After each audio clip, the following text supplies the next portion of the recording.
I've not long woken up, it's still quite early, but the sun is shining through my window and it really is a beautiful day. It is such a beautiful day.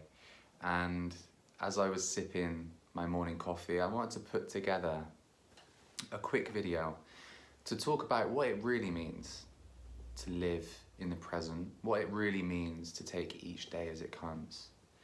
You know, it's really interesting at a time of global crisis to have these moments of presence where everything feels okay, everything feels still, everything feels calm, you know?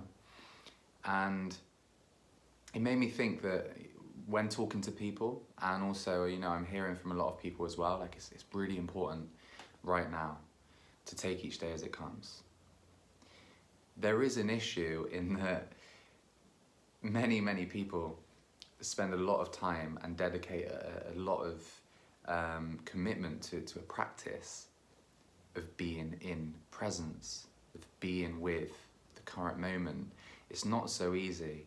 And what this means is that when we hear terms such as just live in the moment or just be present, we internalize that without necessarily having the experience.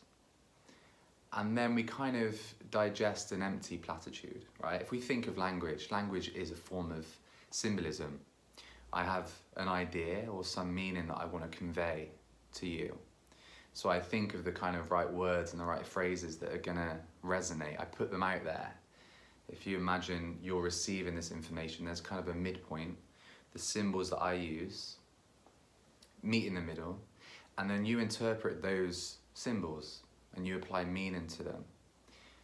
Phrases such as just be present, live in the now, you know, all these these different terms, because they've been repeated over and over without necessarily having the experience behind it, they've become a bit empty. And what that means is the symbols themselves, without the meaning behind them, are conveyed. Rather than having a meaning, an experience, you know, like I'm feeling really present, I want to communicate this, it can just become a regurgitation of an empty platitude, and that is really the definition of an empty platitude. So what does it really mean? What does it really mean to be present and to take each day? Well, I guess the easiest way to say or to explain it in a concise way, as a kind of beginning instruction, is that we're always obviously in the present moment, but our minds aren't, in the sense that we create a story, we create an image, we create a reality with thought, with feeling, with image, that we project into the future. At a time of crisis, this projection is on overload. Project, project, project, fear, fear, fear, worry, you know, all of these things are going on as we look to the future.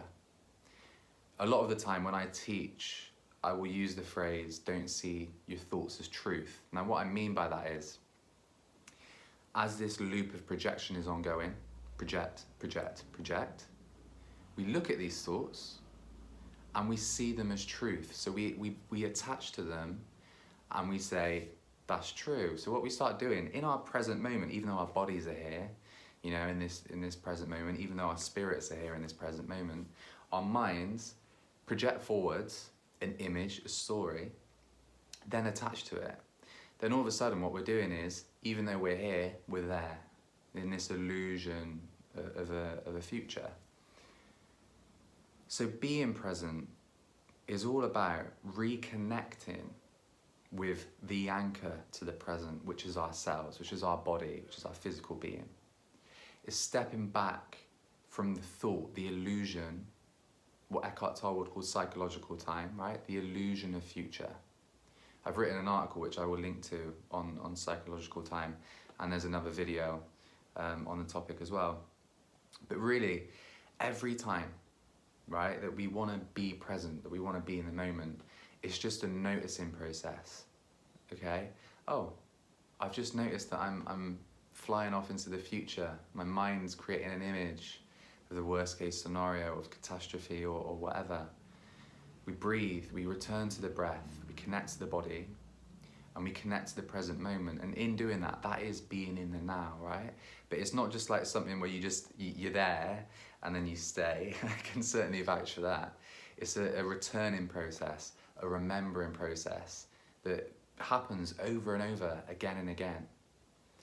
So at times like this, when you know, emotions are heightened and there's a lot of fear and a lot of uncertainty, the best gift that we can give ourselves is to remind ourselves of the present every time we notice we're jumping ahead. And that's all you have to do, right? And you can even kind of set an intention. What I like to do when I wake up in the morning, I set the intention, right? I'm gonna focus on today. And really what that does is creates a shift in my psyche, where then I just become a little bit more aware when I'm projecting ahead. Yeah, I just become more aware of it. So rather than this kind of grandiose, life-changing form of enlightenment, of living in the present and kind of being blissful always, even in the middle of a global pandemic, what I encourage you to do is just to really zoom in on the individual subjective experience of noticing when you jump ahead, and then bring yourself back to your breath. Bring yourself back to the present moment. It might be, you know, you're drinking your morning coffee. You smell the coffee, you take a sip, you return to the present moment. It might be you look out the window and you look at the trees, you return to the present moment. It might be that you're with a piece of music and you pay attention to every note and every change in that song. You return to the present moment.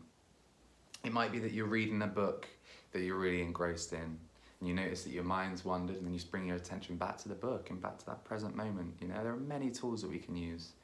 Many tools that we can use to return over and over. But really, I just wanted to, in this video, I guess, create a little instruction for you, for when you are thinking, I want to live in the moment, to be aware that this could be just a repetition of an empty platitude, and instead the only practice is actually to move out of the mind, rather than move towards an intellectual understanding, move into the body, move into the present moment, repeat over and over, again and again, and each time we do that is a mini success.